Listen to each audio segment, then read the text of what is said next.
بزرگوں، دوستوں، بھائیوں، اللہ اور اس کے رسول کے شہدائیوں صلی اللہ علیہ وآلہ وسلم، اس وقت دنیا میں جو ماحول ہمیں نظر آ رہا ہے اس وقت کے حوالے سے اگر ہم تھوڑا سا جائزہ دیں کہ ہمارے گھر، ہمارا معاشرہ، ہماری گلیاں، ہمارے بازار، ہمارے تعلیمی ادارے، ہمارے حکومتی ایوان، جتنے بھی سرکاری ادارے ہیں، غیر سرکاری ادارے ہیں، اوور آل پوری سول سوسائٹی اور پوری انوائرمنٹ اس بات کا ہمیں ثبوت دے رہی ہے کہ بھی لوگوں برائی، شیطانیت اور فحاشی کیا پرچار عام ہے۔ برائی کی، بے حیائی کی دعوت آپ کو عام ملتی نظر آ رہی ہوگی، تبلیغ و ترغیب عام آپ کو نظر آ رہی ہوگی۔ اس کے برعکس اخلاقیات، نیکی اور حیا داری کی دعوت اور ترغیب آپ کو بہت کم ملے گی۔ بالخصوص جو ہمارا میڈیا ہے، اگر آپ اس کے جتنے بھی پروگرام ہیں ان کو آپ دیکھیں تو 90% سے زیادہ یہ بے حیائی اور بدکاری کا سب سے بڑا نوزہ ہے، آپ کو ادارہ نظر آئے گا۔ اس کے علاوہ کوئی اس کے مقابلے میں ایسی کوئی ڈیوائس نہیں، کوئی اور انسٹیٹیوٹ نہیں ہے جو کہ اس لیول کی بے حیائی اور برائی کا پرچار کرتی ہوئی آپ کو نظر آ رہی ہے۔ اور یہی چیز ہم نے آپ کو اپنے پچھلے جمعے کے خطبے میں گزارش کی کہ بے حیائی اور بدکاری کے عام ہونے کی وجہ سے وہ انسان اور معاشرہ ایک شدید ترین بحران کا شکار ہو جاتا ہے۔ جس بحران کو ہم لوگ فیس کر رہے ہیں یہ ایک زہر قاتل ہے، ایک ناسور ہے جس سے ہم لوگ پورے طریقے سے آلودہ ہو چکے ہیں، اور اس زخم پر مرہم رکھنے کے لیے ہمارے پاس وہ بہت کم اسباب اس وقت نہیں ہیں۔ حالانکہ اسباب بہت زیادہ ہیں، لیکن ہمارا ضعیف الایمانی اس بات پر ہمیں توجہ نہیں دلاتا، ہم اس طرف راغب نہیں ہو پاتے کہ ہم اللہ سبحانہ تعالیٰ کی عطا کردہ جتنے بھی بہترین اور پاکیزہ عوامل ہیں ان کو اپنائیں، اور ان کو اپنا کر بے حیائی اور زناکاری کے اس ناسور کو ہم جڑ سے اکھاڑ دیں۔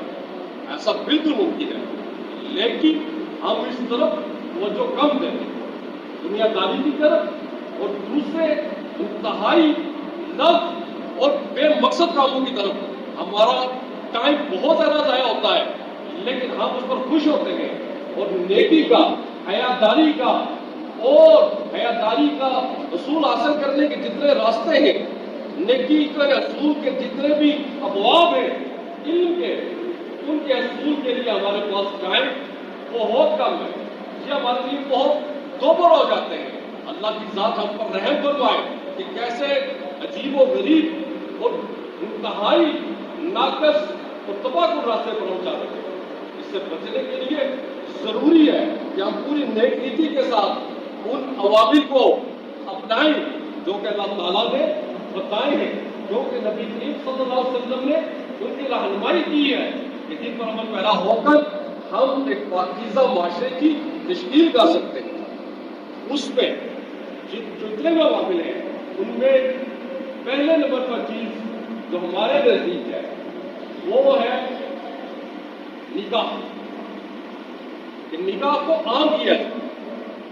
آپ صلی اللہ علیہ وسلم نے ارشاد فرمایا کہ نکاح کو عام کرو اور زنا کو مشکل بناؤ، لیکن اس وقت ہمارا کیا رویہ ہے کہ ہم نے زنا کو، بدکاری کو، بے حیائی کو آسان کیا ہوا ہے اور نکاح کو مشکل ترین عمل بنا دیا۔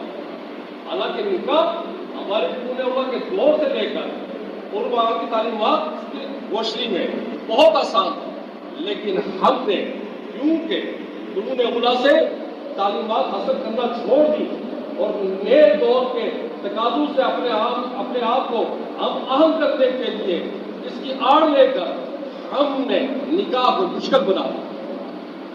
میرے بھائیوں، نکاح کے جتنے فوائد ہیں، جتنی اہمیت ہے، اس پر اگر ہم غور کر لیں تو ہمیں اس کو آسان بنانا وہ بہت ہی آسان ہو جاتا ہے، کوئی اس میں اتنی بڑی رکاوٹ نہیں ہوتی ہے۔ پہلے نمبر پر تو آپ اس کی اہمیت کا اندازہ اس بات سے لگا لیجیے کہ اللہ تعالیٰ نے جب یہ فیصلہ کیا کہ اس پورے زمین پر، پلینٹ آف ارتھ پر اللہ تعالیٰ اپنا ایک خلیفہ مقرر کرنا چاہتے ہیں اور اشرف المخلوقات کو اللہ تعالیٰ پیدا کرنا چاہتے ہیں، تو وہ جو ہستی سب سے پہلے اس دنیا پہ اللہ کی طرف سے وجود میں آئی، نازل ہوئی، وہ ایک جوڑا تھا سیدنا آدم علیہ السلام کا اور ان کی زوجہ سیدہ حضرت حوا علیہ السلام کا۔ کیا وہ بہن بھائی تھے؟ ہرگز نہیں۔ کسی کی اولاد تھے؟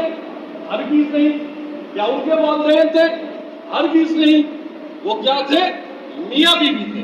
اللہ تعالیٰ نے ان کا نکاح پڑھایا اور وہ میاں بیوی کی حیثیت سے زمین پر اتارا۔ میرے بھائیوں، اس ایک رشتے سے اللہ تعالیٰ نے زمین کو آباد کیا۔ اس کے بعد ان کے میاں بیوی بننے کے بعد ایک سلسلہ نسل آدم کا شروع ہوا اور چلتا چلتا آج اربوں انسانوں تک محیط ہو چکا ہے۔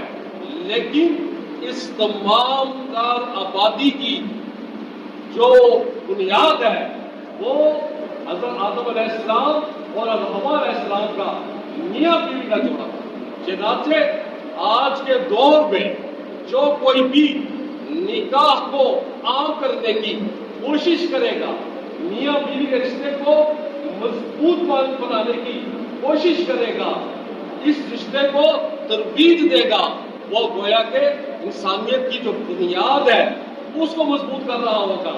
اور جو کوئی بھی نکاح کے معاملے میں رکاوٹ ڈالے گا، اس کو مشکل بنائے گا، وہ گویا کہ انسانیت کی بنیادوں کو تہو پالا کر رہا ہوگا، انسانیت کی جڑ کو کھوکھلا کر رہا ہوگا، جس کا نہایت ہی بدترین خمیازہ انسانیت کو بھگتنا پڑ رہا ہے۔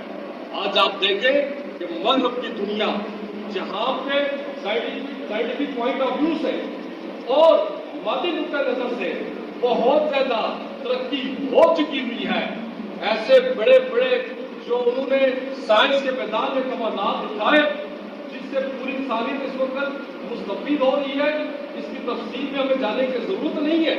آپ سب جانتے ہیں ان سب کے جو اپنا موجد ہے، ان کو بنانے والے ہیں وہ مغرب کے لوگ، وہ مغرب کے سائنٹسٹ ہیں، وہ مغرب کے انجینئر ہیں۔ لیکن جہاں پر ان اقوام نے بہت زیادہ سائنس کے میدان میں کارنامے دکھائے، وہیں پر معاشرتی سطح پر ان کو یہ بدترین صورتحال پیش کرنی پڑی کہ انہوں نے خاندانی نظام کو، نکاح کو کمزور ترین درجہ دیتے ہوئے اس کو اپنے معاشرے سے ایک طرح سے رول آؤٹ کر دیا۔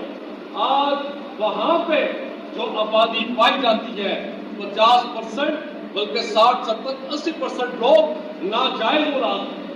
کسی کو نہیں پتا ہوتا اس کا والد کون، کسی کو نہیں پتا ہوتا اس کا خاندان کون ہے، اور اس پر طرفہ تماشا یہ کہ لوگوں کو اس بات پر ذرا بھی شرم ہی نہیں محسوس ہو رہی۔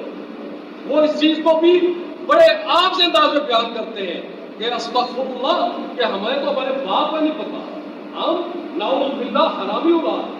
وہ اس چیز پر قطعی طور پر نہ کتراتے ہیں، نہ شرماتے ہیں، نہ جھجکتے ہیں۔ چنانچہ آج وہاں پہ مالی ترقی جو ہوئی تو اس کا دوسرا پہلو یہ ہے کہ وہاں کا معاشرہ پورے طریقے سے تنزلی کا شکار ہو رہا ہے۔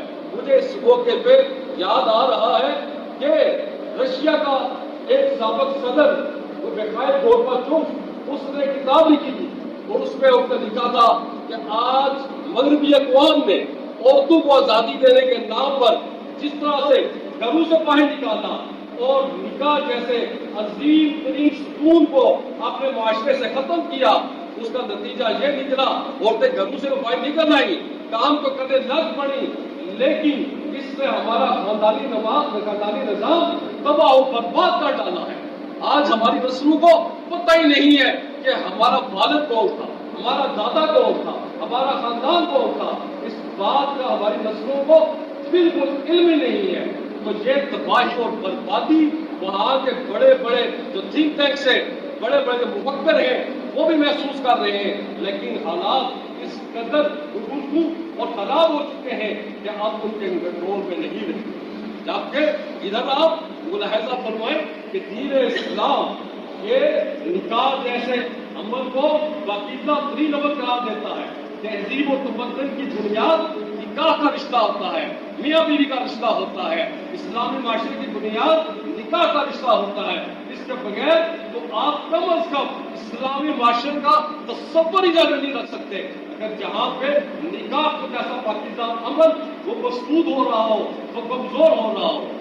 ایک دفعہ کی بات ہے کہ حضور صلی اللہ علیہ وسلم سے ملاقات کے لیے چند صحابہ مدینہ سے باہر کسی شہر سے تشریف لائے۔ آپ صلی اللہ علیہ وسلم اپنے گھر میں موجود نہیں تھے، وہ ادھر ہی بیٹھ کر کچھ باتیں کرنے لگ پڑے۔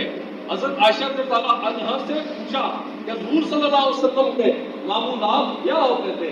تو انہوں نے کہا کہ آپ صلی اللہ علیہ وسلم فرض نمازوں کے علاوہ نوافل بھی پڑھتے ہیں رات کو، اور کبھی نہیں بھی پڑھتے، کبھی روزے رکھتے بھی ہیں نفلی، کبھی نہیں بھی رکھتے۔ تو صحابہ نے کہا جو تقریباً 3 تھے کہ بھائی حضور صلی اللہ علیہ وسلم کو اعلیٰ ترین درجات کے مالک ہیں، تو ہماری ان کے ساتھ کوئی مقابلہ نہیں ہے، لہذا ہم جو سے ہیں اس پر کچھ اور سوچیں گے۔ اور انہوں نے اپنی سوچ کا اظہار بھی کر دیا۔ ایک نے کہا کہ میں آئندہ ساری رات جاگا کروں گا، عبادت کروں گا، سوؤں گا نہیں۔ دوسرے نے کہا میں ساری عمر نفلی روزے رکھوں گا۔ تیسرے نے کہا میں نکاح ہی نہیں کروں گا، اور اسی طرح ساری زندگی اسلام کے لیے وقف کر کے رکھوں گا، کوئی بیوی بچوں کا جلسہ ہے وہ میں نے اپنے سر پر نہیں دے۔ یہ کہہ کر وہ مسجد میں چلے گئے۔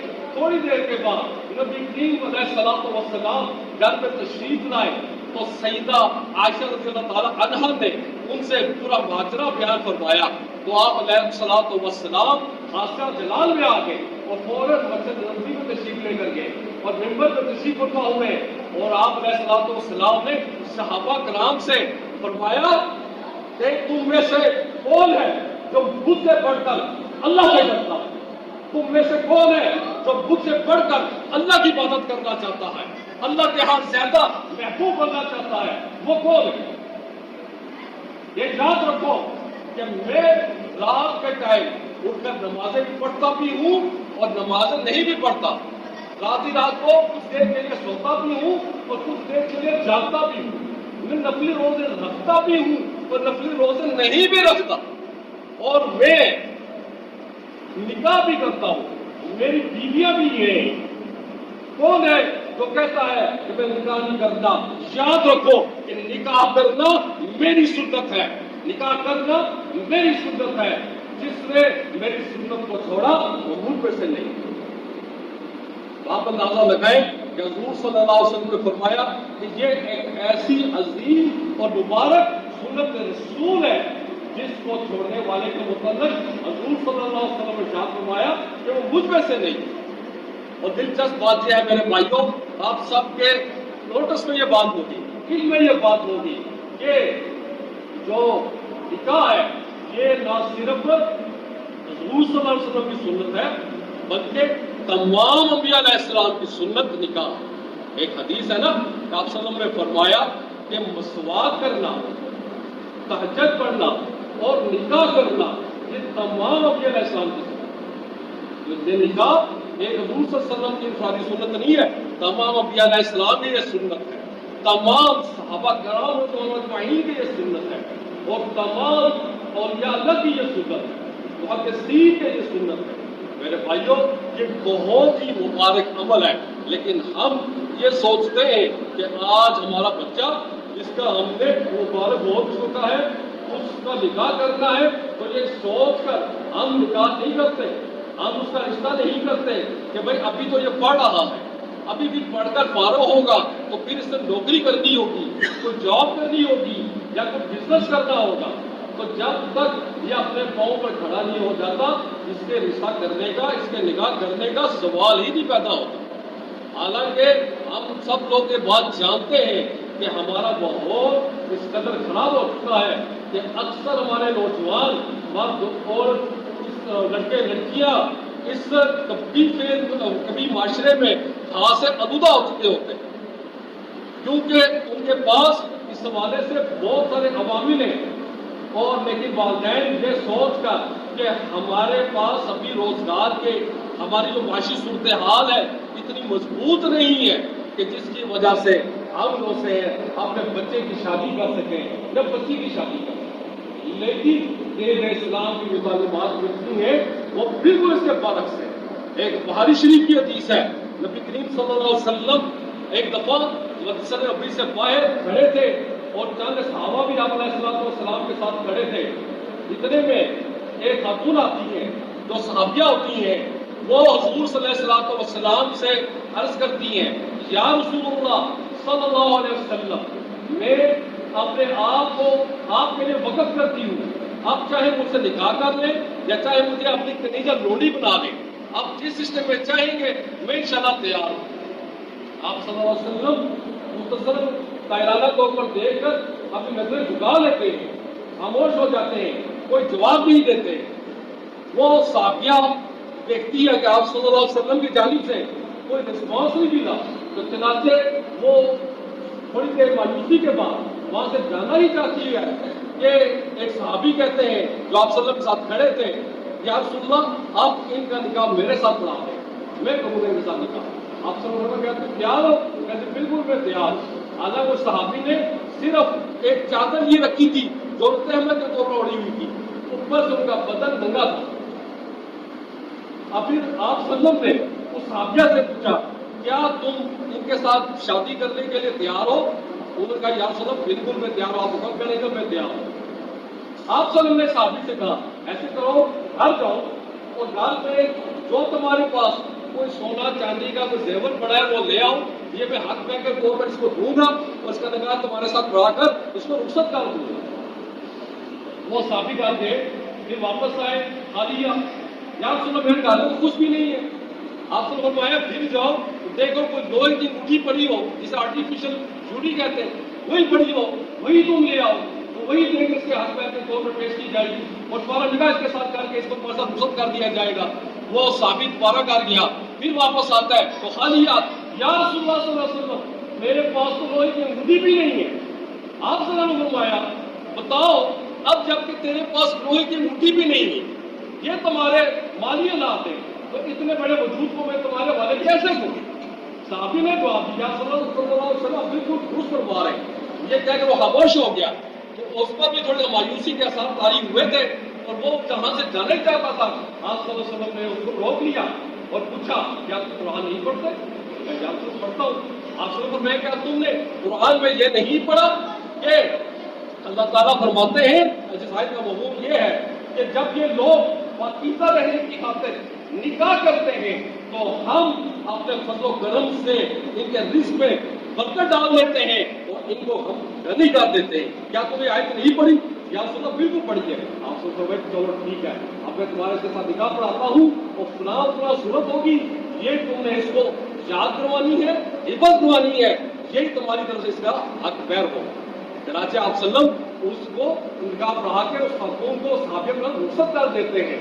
آپ دیکھیں یہ حدیث میں بخاری شریف کی یہ تعلیم دے رہی ہے کہ کسی صورت میں بھی نکاح اس وجہ سے ڈیلے نہیں کرنا چاہیے، دیر نہیں کرنی چاہیے کہ مالی حالات کمزور ہیں۔ اللہ کے اوپر بلیو رکھنا چاہیے، یقین رکھنا چاہیے کہ وہ رازق ذات ہے، وہ جو بندہ آتا ہے گھر میں اپنا رزق لے کر آتا ہے، اور اس پاکیزہ عمل کو جو اللہ کو انتہائی محبوب ہے یہ نکاح کا عمل، اللہ تعالیٰ بھی اس میں برکت ڈالتا ہے اور اس پہ اضافہ کرتا ہے، انسان کو غنی کر دیتا ہے، انسان کو رزق کی پریشانی سے نکال دیتا ہے۔